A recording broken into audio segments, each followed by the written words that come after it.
1 minute tam thom ta pularu ki mahovin kan deputy commissioner le kanes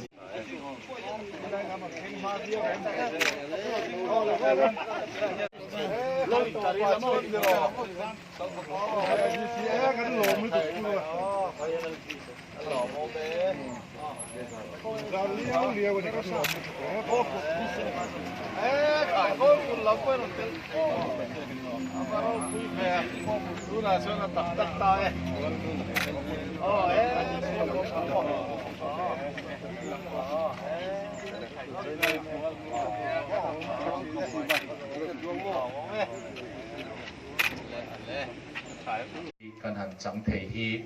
kan sarkar malang na kan chief minister zom tak ku zoram thanga chunga pol deu wangin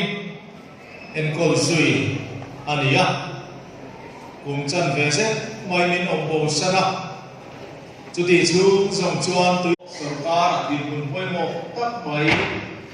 deputy chief minister mo purna pe ania